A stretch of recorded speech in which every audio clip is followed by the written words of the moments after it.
All right, ladies and gentlemen, so here we go. Obviously, if you've been following along, you know more or less what this is about. This is about the new crushing facility that plans to open here. I want to show everybody the exact location, then I want to get into the details. And while I show you guys the exact location here, it's right here. This is the lot. While I show you that, you can see it's right by Lawson Boulevard. I think there's a wine spot up here. I think this might be where the new brunch spot is, maybe. Long Beach Brewing Company, the wines. Okay. Anyway, so now we got the location. So this is pretty much what's happening here. This is the site location. And let me get this all set up. All right. First off, I want to say I really appreciate Jennifer. Jennifer has stepped up to the plate on social media and is trying to let her neighbors, turns out I think she lives in Oceanside from what she commented, which is absolutely great. It's actually good news for us. If this was somebody from out of town, it's a different story. All the research and development that I did shows that the owners are in Island Park. However, the fact that she lives in Oceanside and she's related to the situation, that can only help us. I can't see that hurting us because she lives here, which is great. So now I just wanted to kind of bring to light what exactly is happening here. From my point of view, from my comprehension, and I'm going to make this as quick as possible, so bear with me, sit back, buckle in, and let's get into it. So here's the deal, right? The crushing is going to be right in this location here, set to affect everybody in this area. Now, I want to talk about these permits and the file and what I researched and developed, and I visit 1 Washington Street. A lot of you guys know that, but I do. So there's something in the United States of America, it's called a FOIL. And that's what we did here, is Hempstead, Town of Hempstead has a website you can go to, and you could FOIL any public information, anything that you need to know that goes on in the public. Once it becomes public information, you could look it up and you could see. You could read it, you can make your own comprehension, you could figure it out, and you could do what you have to do. You don't need to hire a lawyer or anything like that. You can just look it up and find out. So I want to get into this. These are documents that were uploaded related to the crushing facility. This was on June 7th, May 1st, 23, 23, 23. Now, by all means, I'm not an expediter. I'm not a professional person in the buildings department. None of that. This is just my reading and what I comprehend. If I have questions, I ask the people of 1 Washington and they answer it. Call plan examiner's office. At the end of the day, they're public officials. They work for, we're members of the public. They technically work for us. So, that's what goes on. So let's go over these documents quick, all right? This first document, I opened them all up already. This document right here is a Declaration of Restrictive Covenants. 1994, this was put in, okay? In 1994, 30 years ago, the people of Oceanside, right, had a chance, in my opinion. This is my opinion now. Because in 1994, this applicant was seeking to rezone that exact area from residential B to light manufacturing. Okay? And guess what? It was approved. I'll show you that in the next couple of links. Now, I want to show you one thing which is very important for us. It's actually not horrible news. I think it's good news because the day I heard the crushing is the day I researched, and I found out they were in a light manufacturing district. It turned from residential 30 years ago, okay? And now it's light manufacturing. Now we click on this button right here. Again, this is information anybody could find. I'll provide links, whatever you guys want to do. And here is what you're allowed to do and what you're not allowed to do, okay? And it clearly says prohibited. Brick, pottery, tile, concrete, none of that stuff is allowed.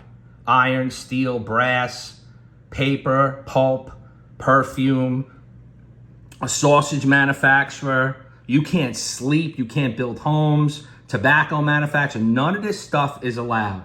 It can be allowed, and correct me if I'm wrong, all my fact checkers, but you have to apply for a variance. You have to apply for permission to do that. And when you apply for a variance, you're responsible to notify all the people around you, which is what they were supposed to have done, and I'm not saying they didn't 30 years ago, but nobody cared, from what I feel. Or they cared and just didn't think it was going to be a problem. Because there was no permission to crush concrete, okay? Now, let's get into it. Let's go to the next one. This is a certificate search that was issued. This here is, that's a design certificate, maintain existing. So what this means is that there's something that goes on there that nobody ever knew about, and now they're filing to maintain it. So if you ever done work in your house, and you got in trouble with the building department, and you had to figure it out, you know exactly what this is. It's maintained. They want to maintain the existing condition that they have right now, which they were never approved for. If they were approved for this, they would have never had to file this. This is, again, everything I'm saying is my opinion and my comprehension of the situation. If I'm wrong, feel free to fact check me. Feel free to, comment, post, whatever you want to do. Don't care. The more information, the better. This is a serious situation that is going to affect everyone's lives here in Oceanside.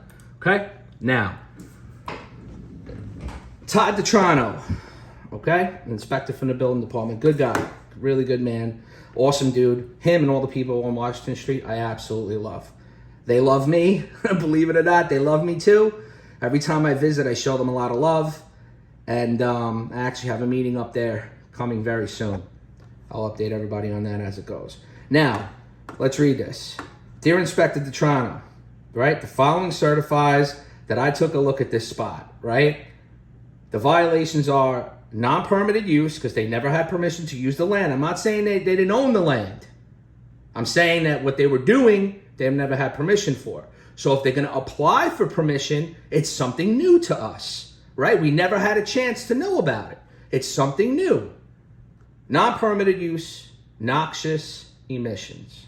I'm not even going to get into that part. If you want to look up the dangers of living near a crushing facility, Google it, all right? All over the world.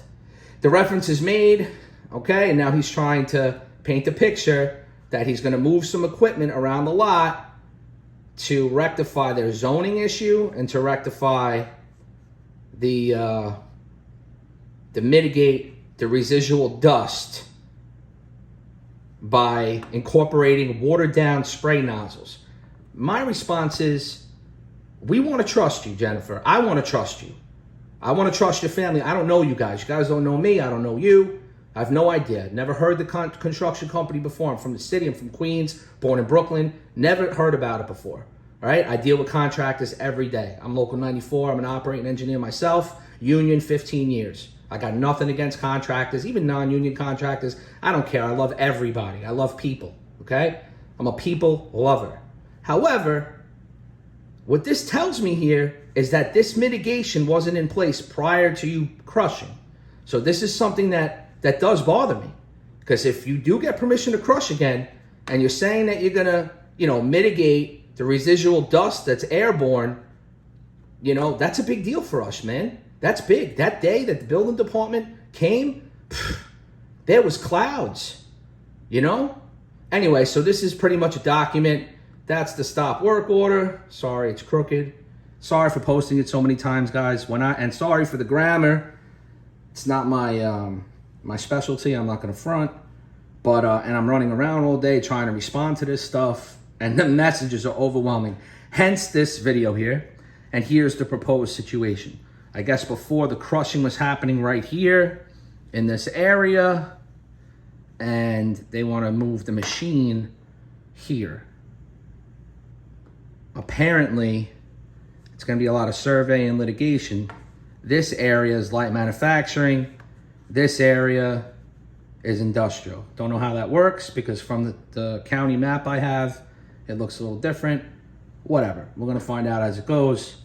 I think no matter what, they're going to have to push for a variance in general, especially because of all the noise we've made.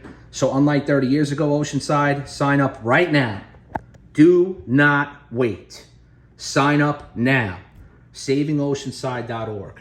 Because if they do apply for a variance, which is their right, and there's plenty, there could be people in town that want to see that happen.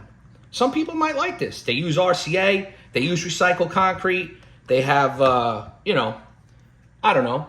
I mean, listen, you don't have to make it. You can buy it. There's plenty of places to buy RCA. But there may be some people who don't care. They want to see it happen. They love recycling. I love recycling. I'm the guy at Costco putting the bottles in the machine. You know what I'm saying? So Apparently, I thought this building was industrial. Okay, that's what I thought. There's a building here. I don't know if the backyard of the building, which looks like they're trying to move it to, is industrial, but this is light manufacturing. And you could even see when it went from light manufacturing in 1994, which is already what we looked at. So this is the area. We live over here. You guys already know where we're at. So that's a situation. Let's see what else we have. I'm going to try to cut this video short. Here we have a survey now, but I'm trying to see here where the buildings are. I don't see it. So I got to look into this. Proposed location of relocation for the crushing unit. That's what's happening. Virginia Ave is right there. Concord's up here. I'm still working with the town to find out if those are public or not. It looks like Concord, which extends to the other side, was separated by the water. Who knows how many years ago. One thing I want to touch on now that I mentioned is a lot of comments about, Oceanside's been like this forever and social media. Guess what, guys? 30 years ago, there was no social media. Maybe you guys would have went to town hall and told the people that were in charge that you weren't for it, and they wouldn't have gotten a unanimous vote to change their zoning to light manufacturing. And it would still be residential. And we might not have the issues we have now on Notre Dame Avenue. It's very possible. However, it went through the process of government, and that's it. So that's why I thought the Fantozzi team is smart. Again, I don't, you guys probably hate me. And listen, you think I want to go up against a construction company? Absolutely not, but I got to protect my family. You guys would do the same. You know what I'm saying? It is what it is at the end of the day. You don't like me? I can't do too much. I like Jennifer. I think Jennifer's the person that's going to make this happen. I think Jennifer's the one that's going to do the right thing for her hometown, Oceanside. I know you guys live in Island Park, but I think that Jennifer's going to do the right thing for her hometown. I'm confident. I could just tell her vibes. She's my neighbor. I never knew that. She's actually my neighbor, which is cool. And I'm not talking about just because you don't live down the block. If you live in Oceanside, you're my neighbor, etc. So this is pretty much a situation. Councilman abstained from voting. So right now they have what it looks like. They had 6 yeses and 0 no's. This is back in 1994. I'm not sure who was in charge. County attorney here, petitioner. I could get the meeting minutes from exactly who was there that day. Town board deems it to be in the public's interest to grant the petition. See? Granted. So the public, okay, is very important, guys. Let's get into it here. And then it's Labor Day weekend. I'm not going to respond much this weekend. I got a lot of stuff to do. But you see this? Town board deems it to be in the public's interest to grant the request to change Notre Dame Avenue in that particular location from residential B, which is where we all live. Residential B, we all live there. Councilman Santino, don't know who that is. Again, I'm not a Long Islander, 6 people voted it, and they said that it was in the public's interest. So we're coming up on 13 minutes. There's a lot of questions and a lot of concerns about this. This is what I'm reading. So in my opinion, after reading this, yes, 1994 was light manufacturing. From my opinion, the last 5 years I lived here, I never heard you crushing concrete. Light manufacturing clearly does not allow you to crush concrete. It's extremely regulated. So if you were crushing, I don't know. Maybe it was just crushing a little bit. I don't know what to say. But that day I saw you guys, the streets were rocking. So, all right, ladies and gentlemen. Now, see this whole situation? They could apply for a variance. They could switch the whole area to industrial. And they could apply to crush and do whatever they want. All the businesses there can do that. But guess what? We could show up, savingoceanside.org. We could show up and see this town board deems it to be in the public interest to grant said petition. Guess what? They're going to hear from us before they make that decision. And if you want it and you're down for a crushing yard, maybe you buy a lot of RCA. I don't know. But if you're down for a crushing yard, by all means, go for it. Come there and say, yes, I want to crush or, whatnot. However, if you don't want to see it happen, 30 years passed. 2024, 94 this was done. 2024, we can make it happen. You know, and it's not just for this. This project right here is a big project. If we could show the people at 1 Washington Street that the people of Oceanside are strong together, we got a shot at this. So guess what? You email me about green flies at the town of Hempstead. You email me at the pool. I'm getting emails, obviously, about Lawson Boulevard. You guys know how upset I am about the horrible situation there. You know, even this Equinor. Don't know much about it, so I'm not crazy involved in it at this point. The people from Island Park are really asking me to help out, and I'm going to look into that, but I got to focus on this first. It's very important to us, right? Guess what? If we make this change now, and we can come together on this, changing a residential zone to light manufacturing, that's a big deal. That's a big deal 30 years ago for the people that have lived here forever, right? So guess what? If we come together and make a change here, we could change a lot in this town. This town has major potential. And guess what? Potential equals quality of life, safety, and money, ladies and gentlemen. Your property values. That's what it's all about. Your property values. Life, safety, security, and your property values. All right? Everybody have a blessed weekend. Happy Labor Day. I got a lot of stuff going on. I'll be around town. And I want to appreciate everybody. And again, to Jennifer, I want to thank you so much, because I feel like that because of you, we're not even going to let it get to that point. Because of you, we don't have to plan to go to 1 Washington Street and make noise. Because of you, I think we're going to rectify this situation. I really do. I respect you. I respect your family. I respect everybody who you're friends with. I love everybody. However, I do live here. And if you were me, you would do the same thing. Thank you very much, ladies and gentlemen. Be safe. God bless.